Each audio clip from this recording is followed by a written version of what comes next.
I am by no means an expert or pro at Revenge, but I am a patient person. I disclosed this to a friend, and they directed me here. Throwaway for obvious reasons. It's a long read, but the setup and backstory are important. 7 years ago, I was lucky enough to be able to buy my own place. I had saved for 10 years, worked my ass off, and I was so happy to be able to have a place to call my own. Now, being a single person on the mortgage meant I had to make compromises. One such compromise was buying a property on a shared block, a lot cheaper. Where I'm from, this usually means it's on a strata title. For some, that's a bonus, as it means there's a communal fund for repairs. Typically, insurance is cheaper as it's collective, and other things like maintenance being taken care of. Strata titles also come with a lot of bylaws and restrictions on what you can and can't do. I'm a pretty private and introverted person, so having to deal with people and have limits on how I live was a no-no. I took my time, found the perfect property, shared block, but freehold title.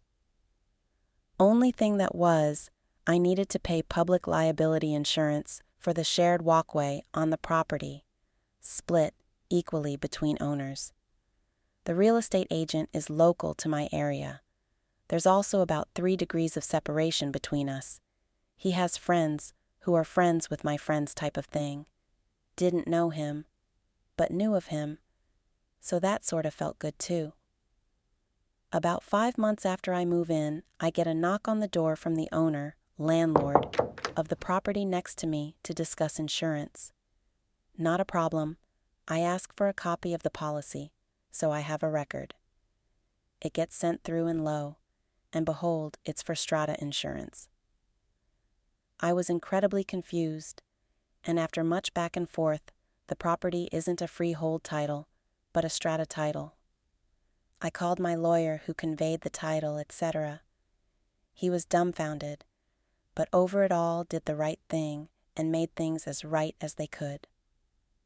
I arranged for a meeting with the real estate agent. I brought emails and printouts of the ads they had all saying it was freehold. Emails between the real estate agent and my lawyer discussing its freehold status. Despite it being an absolute black and white, he refused to accept any fault or offer anything to make things right. I don't begrudge that. He's looking out for himself. I get that. However, I wouldn't forget it. I did enter into mediation with the real estate agent, and all I asked for was, when the time came for me to sell, they'd do it, or cover the costs. I thought this was reasonable, but they flat out refused, offered me $1,000 to go away, which I refused. I had the option to pursue them legally, and was advised by the mediator to do so, but ultimately I decided against it for a few reasons, the main one being my health at the time. So I planned and plotted, and I schemed and connived as to how to get back at this son of a bitch. And I settled on this.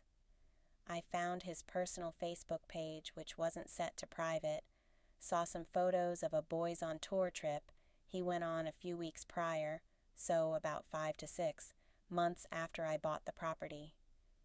I also found his address through a business registration search. On the anniversary of the sale, for 6 years straight, I sent them flowers with a note. Dear real estate agent, remembering you on this, our special day. She has your eyes. Love, L. They varied ever so slightly over the years, but always had, on this, our special day, and some weird inference to a love child and a desire to reconnect. I also from time to time arranged for postcards and letters to be sent from another country. The one he was on tour in, always signed Love L. I learned about 3 weeks ago that this guy had recently divorced, lost his home, and is not longer working as a real estate agent. His wife had found out he cheated on her. The story I was told, through said friends of friends, went along the lines of he would get weird gifts and flowers every year, same day, every year. She, his wife, finally put two and two together and realized what the date was, and he admitted to cheating on her. Now, I didn't mean for this, but it turns out a year before I bought my house, he had gone on holiday, came back with an STD, gave it to his wife, but somehow convinced her that it wasn't him. As such, our special day turned out to be right around the time he'd have been balls deep, sans condom, in someone who wasn't his wife, only 1 year earlier. He's apparently lost his house, half his retirement savings, and also his business.